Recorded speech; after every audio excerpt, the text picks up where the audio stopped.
PS స్వామి గారు చెప్తున్నప్పుడు విన్నాను సాక్ష్యం, అయితే నాకు బాగా నచ్చింది, అందుకే మీతో పంచుకుంటున్నాను. పిఎస్ స్వామి గారు 2009లో బాపట్ల అనే ఊరు వెళ్ళాడంట. ఆయన ఒక యవ్వనస్తుల కూడికలో మాట్లాడుతున్నప్పుడు మధ్యాహ్నం ఒక ఆయన వచ్చాడు. ఆయన కొంచెం మంచిగా బట్టలు వేసుకొని ఉన్నాడు. వచ్చాడు, ఆయన పేరు దశరథరామ్. అన్నాడు, సార్ నా పేరు దశరథరామ్, మేము బ్రాహ్మణులు, మా అమ్మాయి ఒంట్లో బాగాలేదు, కొంచెం ఇంటికి వచ్చి ప్రార్థన చేస్తారా అని అడిగాడు. పిఎస్ స్వామి గారికి ఒక ఆశ కలిగింది, ఒక బ్రాహ్మణ్ ఒక లెక్చరర్ గారు అడుగుతున్నారని. కానీ మీటింగ్ పెట్టిన ఆయన అన్నాడు, అన్నా మధ్యాహ్నం మీకు మీటింగ్ ఉందన్నా, మీరు వెళ్ళటానికి కుదరదని. ఆయన కొంచెం బాధపడతా ఉంటే ఈ కోఆర్డినేటర్ అన్నాడు, సార్ సాయంకాలం అమ్మాయిని తెచ్చేయండి సార్, వాక్యం విన్నట్లుంటుంది, మన స్వామి గారు ప్రార్థన కూడా చేస్తారంటే సాయంత్రం వ్యాన్ వేసుకొని వచ్చాడు ఆయన. ఆ వ్యాన్ మీద నుంచి కిందకి మంచం దిగింది. ఇదేంట్రా బాబు, క్యాంప్కి మంచం తెచ్చారనుకున్నారు. వాక్యం బోధించి వెనక్కి వచ్చేటప్పటికి మంచం మీద ఒక అమ్మాయి పడుకొని ఉంది, 21 ఏళ్ళు ఉంటాయి. ఆ అమ్మాయి అంక చూస్తూ వాళ్ళ నాన్నగారు, సార్ ఈ పాపకి ఏంటి అని అన్నాడు. సార్ 1,000,000 మందిలో ఒకళ్ళకి వచ్చే జబ్బు ఈ అమ్మాయికి వచ్చింది, నరాల బలహీనత, మెడ దగ్గర నుంచి కింద ఏది పనిచేయదు అని. అప్పుడు ఆ అమ్మాయి అంక చూస్తూ ఉంటే ఇక్కడ ఒక దోమ కొడుతుంది. మనకి దోమ కొడితే చేత్తో కొట్టుకుంటాం, కానీ ఈ అమ్మాయి చేతులు ఉన్నాయి కానీ చెయ్యి రాదు పైకి. అందుకని ఆమె ఏం చేయలేక ఇలా అనుకుంటా ఉంది నొప్పితో. అప్పుడు ఆ అమ్మాయి అంక చూస్తూ బాధతో అన్నాడు, అమ్మాయి పేరేంటో అని అంటే ఆ అమ్మాయి వెంటనే, అన్నయ్య నా పేరు మాధవి, నా పేరు శ్రీదేవి ఇలాగా చెప్పితే అప్పుడు ఆయన, అమ్మా నన్నేం చేయమంటావు అని అంటే, అన్నయ్య 2 వారాల క్రితం నేను యేసు ప్రభుని అంగీకరించా. కరుణామయుడు సినిమా చూసినప్పుడు నాన్నగారిని అడిగితే బైబిల్ ఒకటి కొనుక్కొచ్చారు, రోజు బైబిల్ చదివి వినిపిస్తారు. ఇప్పుడు నా బాధ ఏంటనంటే, అటు నాన్నగారికి కానీ నాకు కానీ బైబిల్ పూర్తిగా అర్థం కావట్లేదు. అప్పుడప్పుడు ఉత్తరం రాస్తాం, జవాబు ఇస్తారా? తప్పకుండా అమ్మా. ఇంకేమన్నా ఉందా ప్రార్థనా అంశం? ఉందన్నయ్య, నాన్నగారు బైబిల్ చదువుతున్నారు కానీ నాన్నగారు బైబిల్ నమ్మరు, నాన్నగారు మారు మనసు పొందాలని ప్రార్థన చేయండి అన్నయ్య. చేస్తానమ్మా. ఇంకేమన్నా ఉందా? అన్నయ్య నాన్నగారు గట్టిగా బైబిల్ చదువుతున్నప్పుడు అప్పుడప్పుడు అమ్మ తమ్ముడు వచ్చి కూర్చొని వింటూ ఉంటారు, వాళ్ళు మారు మనసు పొందలేదు, వాళ్ళ గురించి ప్రార్థన చేయండి అని. పిఎస్ స్వామి గారికి అర్థం కాందేంటి తెలుసా? ఈ అమ్మాయి శరీరంలో భాగాలు ఏమీ పనిచేయవు, కానీ ఈ అమ్మాయి ఎప్పుడు నాకు స్వస్థత కావాలి, నాకు ఆరోగ్యం కావాలని అడగదే, ఇతరుల యొక్క రక్షణ కోసం, ఇతరుల యొక్క మారు మనసు కోసం ఆమె ప్రాధేయపడుతుందే అని అనుకున్నాడు. వెళ్ళిపోయాడు. వారానికి 2-3 ఉత్తరాలు వస్తూ ఉన్నాయి, జవాబులు రాస్తూ ఉన్నాడు. 8 నెలల తర్వాత ఉత్తరాలు ఆగిపోయినాయి. ఎందుకు ఆగిపోయినాయి?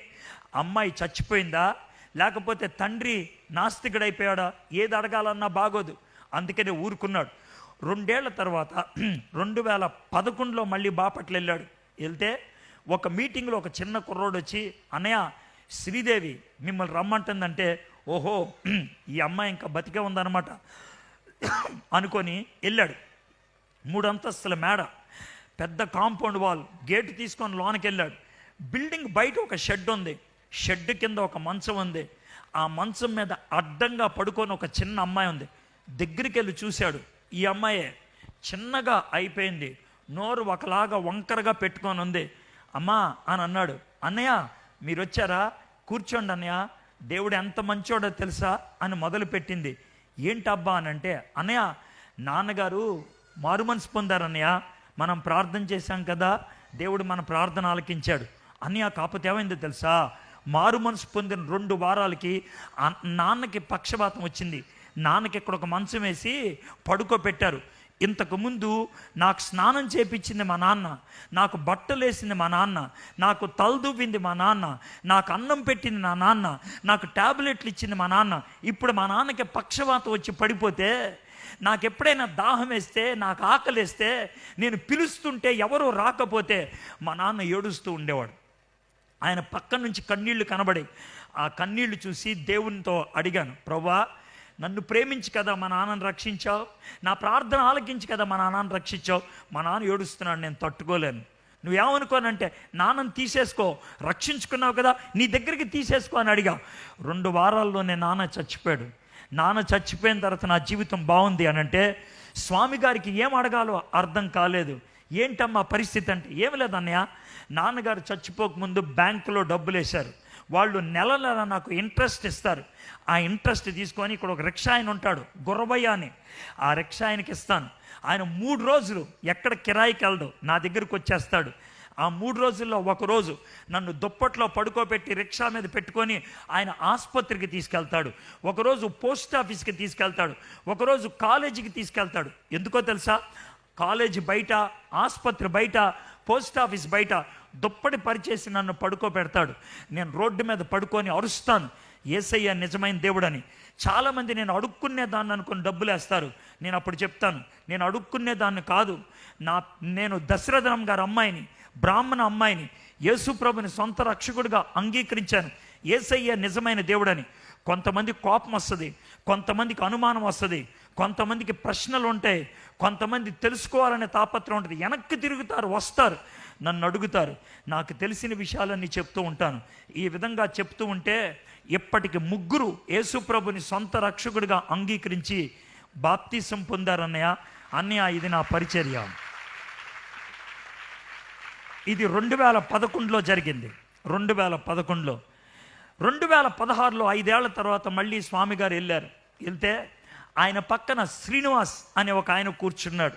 ఆయన అన్నాడు, అన్నయ్య, నాది సాక్ష్యం, తర్వాత మీది వాక్యం అని. స్టేజ్ మీదకి వెళ్ళి ఆయన మాట్లాడుతున్నాడు. ఏమని తెలుసా? నా ఆత్మీయ తల్లిని ప్రభువులోకి నడిపించిన స్వామి గారు ఇప్పుడు వాక్యం చెప్పబోతున్నారని. అప్పుడు అర్థమైంది, ఈయన్ని ప్రభువులోకి నడిపించింది మాధవి శ్రీదేవి అని. దగ్గరికి వచ్చినారు, తమ్ముడు పాప ఎలా ఉంది? అన్నయ్య, మీకు తెలీదా? పాప చనిపోయింది అన్నయ్య. ఒక 3-4 నెలలు అవుతుంది చనిపోయి. అవునా? పరిచర్య బాగా చేసిందా? అన్న, చాలా బాగా చేసిందన్న. తన జీవితం మొత్తంలో ప్రభువుని తెలుసుకొని బాప్తిసం పొందిన వాళ్ళ సంఖ్య 800 మంది. 800 మంది. 800 మంది. ఈ సమయంలో అతి సులభంగా మీరు చేయగలిగే పని చప్పట్లు కొట్టడం. ఎందుకంటే మీకు చేతులు పనిచేస్తాయి, ఎందుకంటే మీకు చెవులు పనిచేస్తాయి, ఎందుకంటే మీరు చక్కగా కూర్చొని ఉండగలరు. ఆ అమ్మాయికి చేతులు పనిచేయవు, ఆ అమ్మాయి సరిగ్గా కూర్చోలేదు, ఆ అమ్మాయి సరిగ్గా పడుకోలేదు, ఆమె శరీరంలో ఏ భాగం పనిచేయదు. ఆమె పనిచేసేది నోరు ఒక్కటే. ఆ పనిచేసే ఒక్క నోరును ఉపయోగించి 800 మందిని ప్రభు రాజ్యంలోకి చేర్చగలిగింది.